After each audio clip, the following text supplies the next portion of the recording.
slightly intensify a word when it, at the end of the line, it's carrying over the thought into the next line. Okay. You drop the word come. Okay. Too seldom is the shadow of what must come. No. Too seldom is the shadow of what must come cast in an instant. Too seldom is that shadow cast in an instant. See? Which feels the shock, but seldom in the few who give answer, that mighty process of that cosmic will communicates its image to our sight. And then the culmination, identifying the world's mind with ours. So let's try it again and see if you can make sense of it to me. I'm the listener. Too seldom is the shadow of what must come cast in a... You dropped come again. Okay. Of what must come, cast in an instant. Okay. The shadow of what must come. Okay.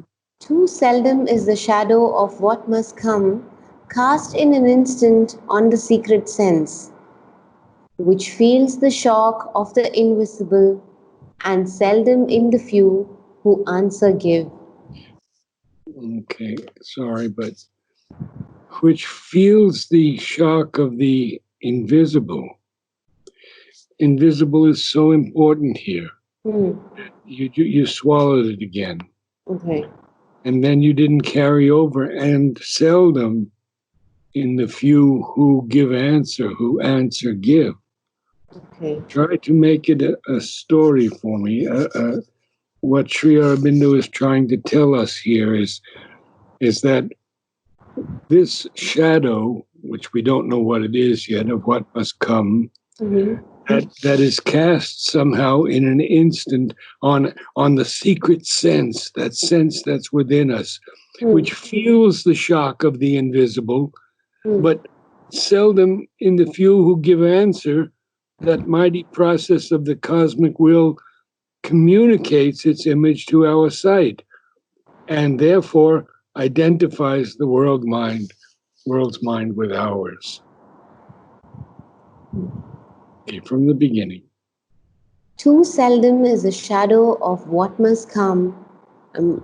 It's again dropping for me. I can hear that But now. not so much that time. Okay.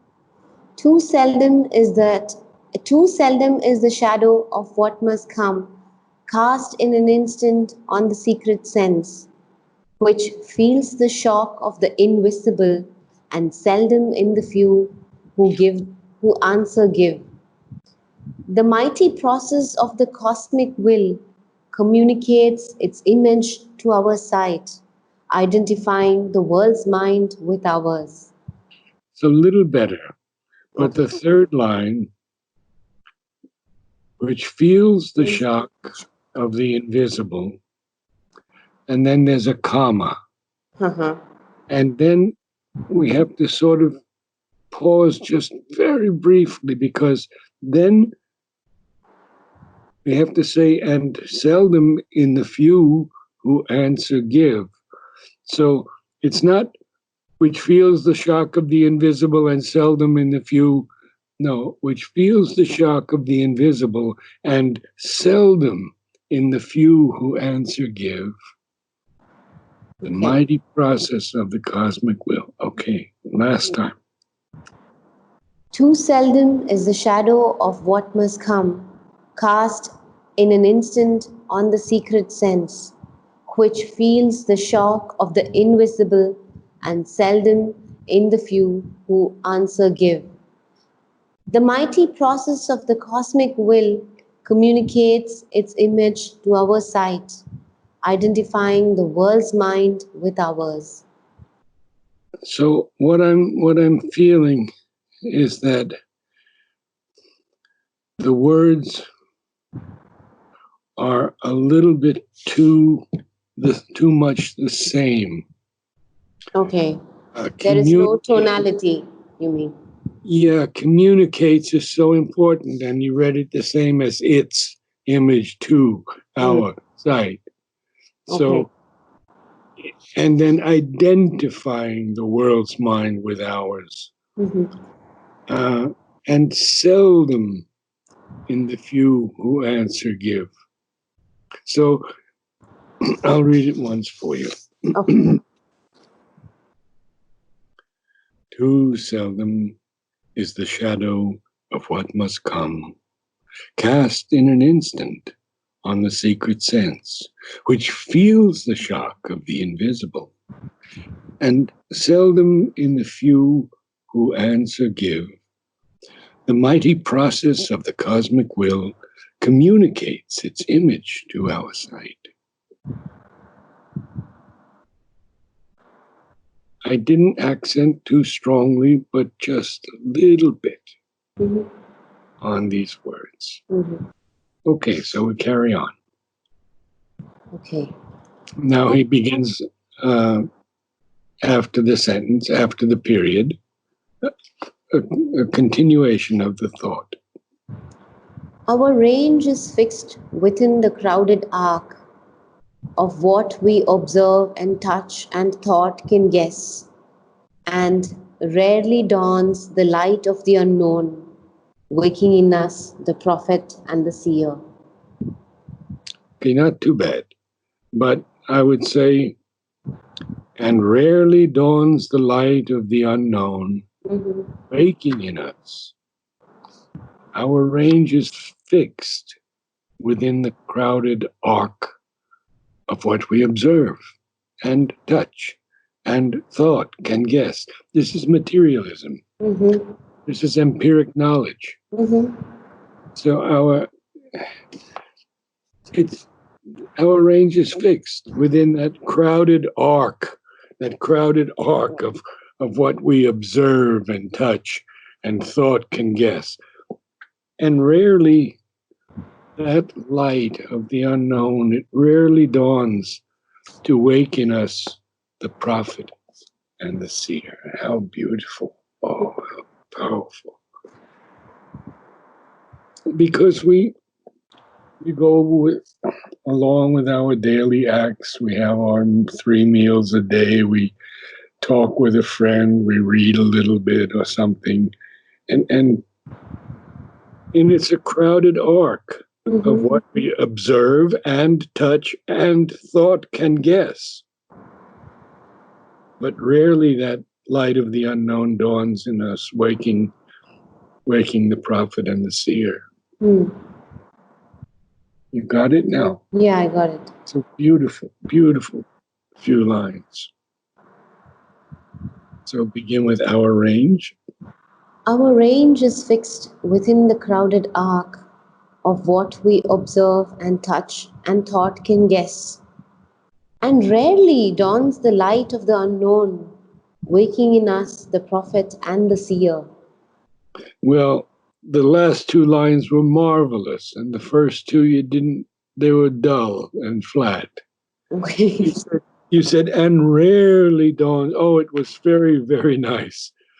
But you have to all talk about our range and how it's fixed within the crowded arc. It's not just words. It's mantra. Our range is fixed within the crowded arc of what we observe and touch and thought can guess. Okay, again. Our range is fixed within the crowded arc of what we observe and touch and thought can guess, and rarely dawns the light of the unknown, waking in us the prophet and the seer. Much, much better. Much better. I would like a little bit more accent on the D of and. And, okay. I almost hear and. Okay. And. Yeah. Good. Shall So I then, move on or? pardon? Shall I move on or? Yes, you can Yeah. move on. Mhm. The outward and the immediate are our field. The dead, past in our background and support, Is our background. is our background and support. Now, that first line you read very well. The Okay. outward and The the immediate are immediate. our field. The dead Dead past past. is our background and support. How is that? Yeah. Well, because we just see a little bit ahead Hmm. and everything's that is immediate, that's our field. Mm-hmm. Okay, it's too hot. I need to cool down. I need to change my clothes. I need to take a bath. I need to go and get food. That's the outward and immediate. Mm-hmm. That's our field. Hmm. But our past, in fact, our dead past, Mm-hmm. is our background and support because we know how to do all of these things. We've done them all our lives. Mm-hmm. Very, very fine lines, beautiful. And then he says, mind keeps the soul prisoner. We are slaves to our acts. Wow. So you can start again from the outward. The outward and the immediate are our field. The dead past is our background and support. Mind keeps the soul prisoner. We are slaves to our acts. We cannot free our gaze to reach wisdom's sun. Yes, but I didn't like mind keeps the soul. Mind keeps the soul prisoner. Mind keeps the It's soul uh, prisoner. it's the mind that keeps the soul prisoner. Mhm. The outward and the immediate are our field. The dead past is our background and support. Mind keeps the soul prisoner. We are slaves to our acts. Excellent. We cannot free our gaze to reach wisdom's sun. We cannot free our gaze to Gaze reach to wisdom. reach the sun. Inheritor of the brief animal mind. Inheritor of the brief animal mind. Mind, you want to raise your voice a little bit. Okay. Inheritor of the brief animal mind. Mind. Inheritor of the brief animal mind, man, still a child in nature's mighty hands, in the succession of the moment's lives, or Lives. lives, okay, in the succession of the moment lives, to a changing present in his narrow right. His memory stares back at a phantom past. The future flees before him as he moves. He sees imagined garments, not a face, armed with a limited, precarious strength. He saves his fruits of work from adverse chance. Carry on, you're doing well. A struggling ignorance is his wisdom's mate. He waits to see the consequences of his acts. He waits to weigh the certitude of its thoughts. I'll read that again. A struggling ignorance in his wisdom's mate Is wisdom. is. A struggling ignorance is his wisdom's mate. He waits to see the consequence of his acts. He waits to weigh the certitude of his thoughts. He knows not what he shall achieve or when.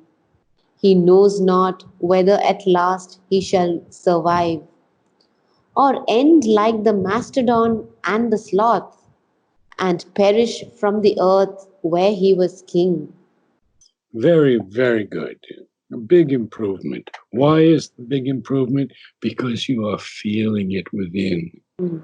You're beginning to feel within what Sri Aurobindo is telling us here. He's speaking to us about man. Mm-hmm. And he begins that whole thing, man, who is still a child in Mm. nature's mighty hands, Mm. lives in the succession of the moments. Mm-hmm. When the great Zen teacher was asked, when he said, "I eat, when I eat, I eat, when I sleep, I sleep," and the fellow says, "Well, I do the same thing." Mm-hmm. The Zen teacher says, "No. When you eat, you're thinking about this and that and going here and there. And when you sleep, you have disturbed sleep." He Mm-hmm. says, "When I eat, I eat." So the big difference here is that man lives in the succession of the moments. Mm-hmm. And then our narrow right is only a changing present. That's all it is. Mm-hmm. Present that changes is the right that we have. Mm-hmm. Because our memory stares back at a phantom past. We're always looking at the past. And Mother tells us, don't look at the past, look only to the future. She wants us to look only to the future. Mm-hmm. And then what happens? But the future flies before him as he moves. So we can really only live in the present. Mm-hmm. Past is gone, future is not yet with us. But what he says here is that he sees imagined garments, not a face. Oh, that's a beautiful line. Mm. What we see in the world is just some fleeting image of things. We don't really see the true picture. Mm-hmm. But we are armed. Armed with what? A limited strength. That's very precarious Mm. because we save our fruits of work from Mm. adverse chance. So we want to save what we do. We build a house, we grow a garden, we try to keep the pests and the animals away from eating our vegetables and things. I'm making it very simple, but that's really true. Mm-hmm. Whatever works we do, we want to save those works from adverse chance. Yeah. And who is our mate? The struggling Ignorant. ignorance is our wisdom's mate. Now, what does man wait to do? They tell you in poetry, never use the same word again and again Mm. in continuing lines. And here Sri Aurobindo uses 4 E's. Mm. Sri Aurobindo can do anything. Mm-hmm. They said Sri Aurobindo didn't write in English, he wrote English. Mm. So here's what we do. He waits to see the consequence of his acts. He waits to weigh the truth of his thoughts. He knows not, he knows not Mm-hmm. what he shall achieve or when. Mm. Mm. What do we know of the next few days? Yeah. We don't know. Yeah. And we don't even know whether at last we shall survive or end like the mastodon, that great beast Mm-hmm. of thousands of years ago, Mm. and the sloth. Most of the sloths in the world are dead now. Mm. They are known for doing practically nothing. They Mm-hmm. so slowly, they eat a little bit and they hang on to a tree. Mm. They're going to be extinct also. Mm. Because they're of the past. Mm. And therefore, man doesn't even know if he shall at last survive Mm-hmm. That he shall also perish. and perish from the earth where he Yeah. was king. King. Because man is king of everything on earth right now. Mm-hmm. The only thing that Mother and Sri Aurobindo remind us of is that he's an evolutionary being. Mm-hmm. He's not complete. Mm-hmm. We're sort of what Sri Aurobindo tells us so powerfully is that, and Mother, the supramental man will be as different from man as man is from the animal. Wow. So this is our problem. Narad, I think 2 classes ago or something, you mentioned a word for the shifting species. You said a French word, which is Surom. Surom. Surhome. S-U-R. Oh, Surhome. Okay. Now, George Van Vreckum, who was an Orwellian for many years and had a weak heart and died some years ago, he wrote extensively on this intermediate species between man and the Superman. And Mother does tell us that there may be a number of intermediate species before the advent of the Superman. And she even uses the word suram. So what we probably are going to see are beings with much greater understanding, which we already have with us, much greater inner powers, telepathy, for example, telekinesis, all of these things that should be ours, but we left them in our urge towards becoming man. We lost the vision of the eagle. Can see 3 miles in the sky, can see a mouse on the ground. We lost the speed of the deer, the strength of the lion.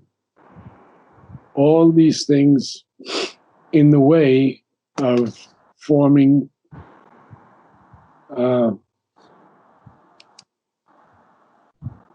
our being, physical being. What we have gained is a mind. None of those have a mind. The animals are instinctive. They may have a formative soul in them. They probably do have a formative soul in them. They cannot think. Their life is only getting food, eating, resting, procreating. No mental consciousness is there. So man has developed this mental consciousness, and he's developed it very, very full. Nolini tells us that it's an ivory tower. You can't go further with the mind. There can be higher stages of mind that we've talked about. Higher mind, illumined mind, intuitive mind, overmind, mind, supermind.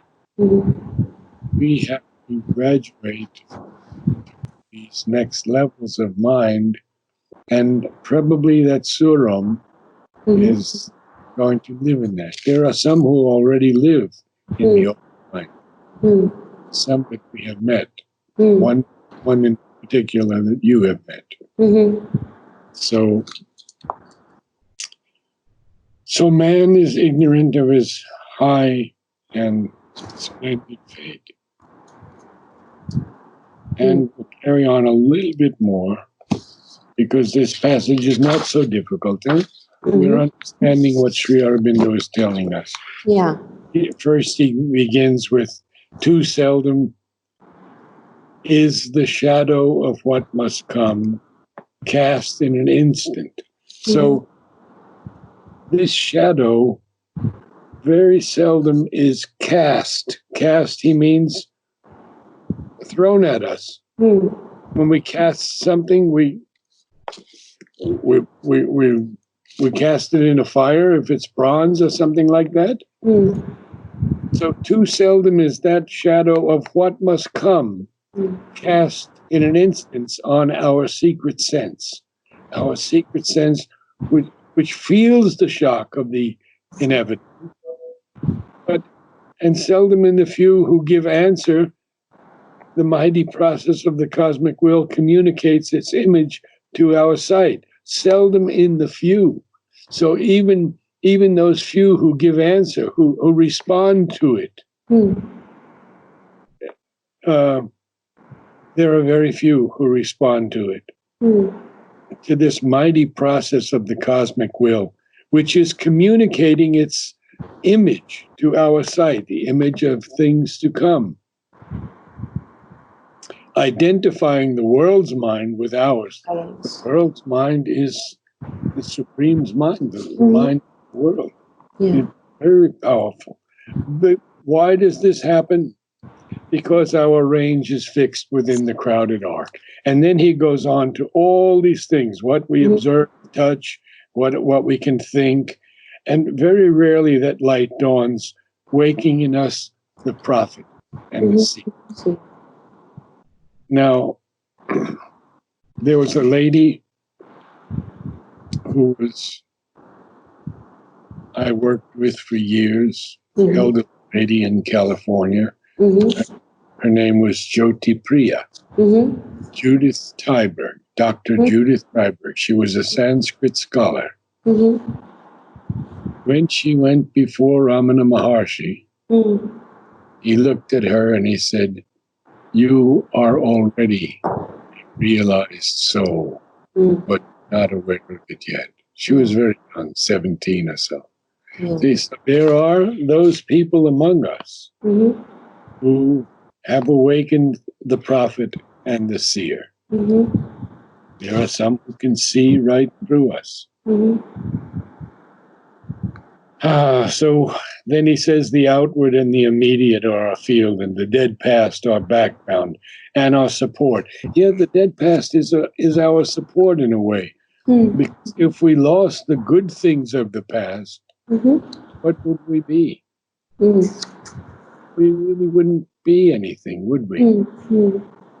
Without the past that has built this being, we wouldn't be anything.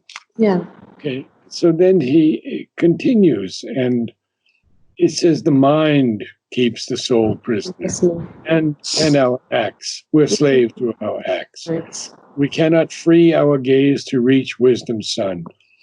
Yet we are an inheritor of the brief animal mind, the brief animal mind. Yeah.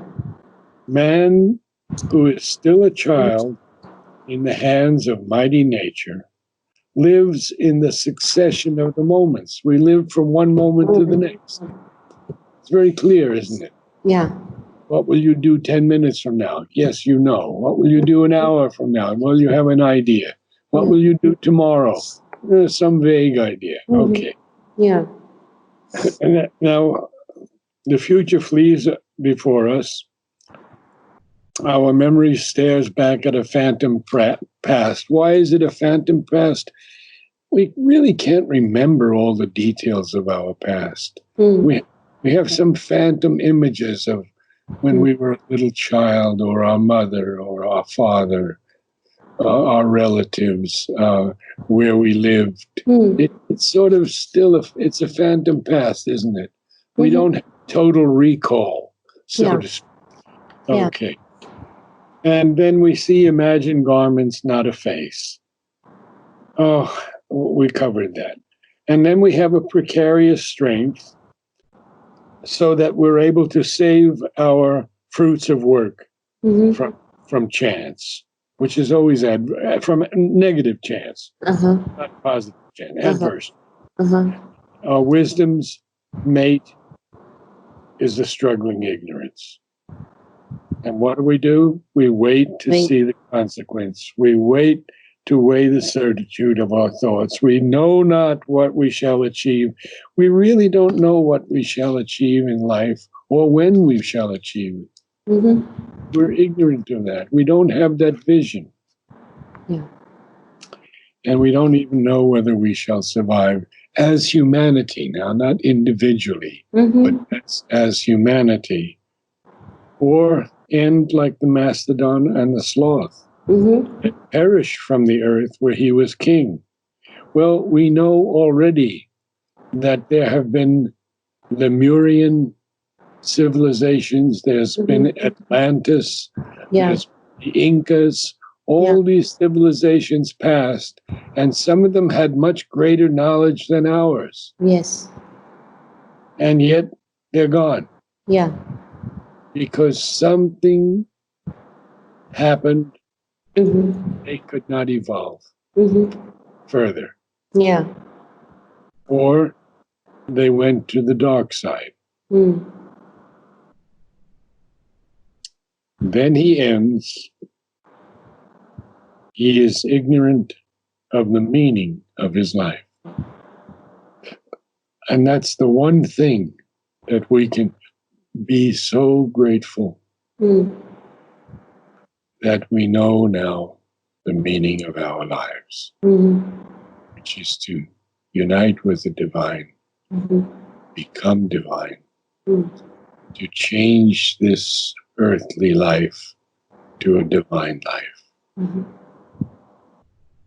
to live in beauty, in truth, and in love.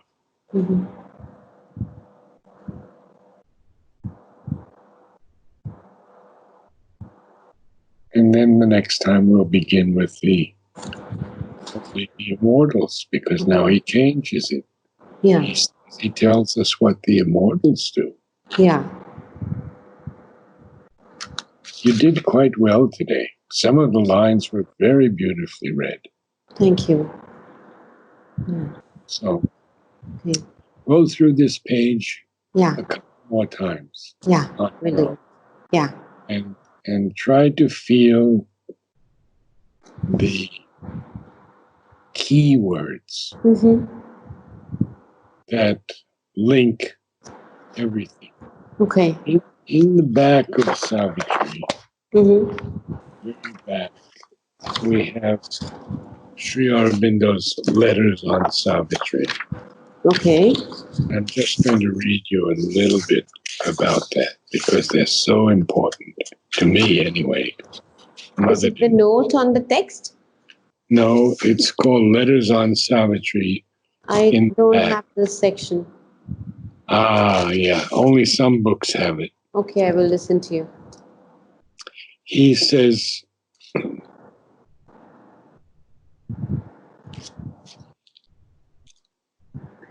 how do you know that Savitri is or is going to be supramental poetry? It is not, in fact. It is only an attempt to render into poetry a symbol of things occult and spiritual.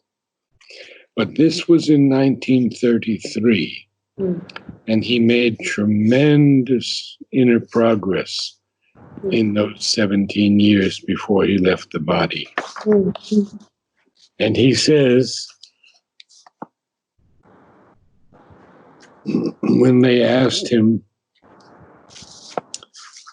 the question, we have been wondering why you should have to write and rewrite your poetry. For instance, Savitri, 10 or 12 times, when you have all the inspiration at your command and do not have to receive it with the difficulty that faces budding yogis like us. Sri Aurobindo answers, very powerful answer. That is very simple. I used Savitri as a means of ascension.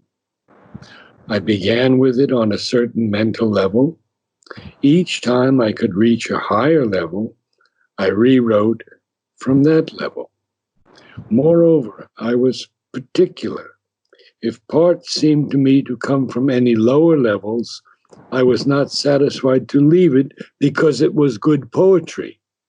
All had to be as far as possible of the same mint. In fact, Savitri has not been regarded by me as a poem to be written and finished, but as a field of experimentation to see how far poetry could be written from one's own yogic consciousness. and how that could be made creative.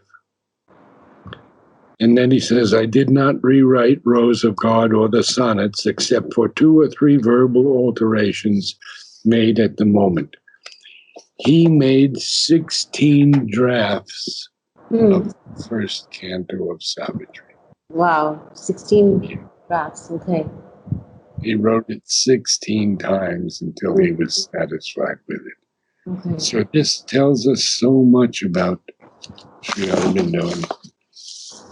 He wasn't writing the poem for poetry's sake. He was writing it to see how far yogic consciousness could cast these experiences of truth in poetry.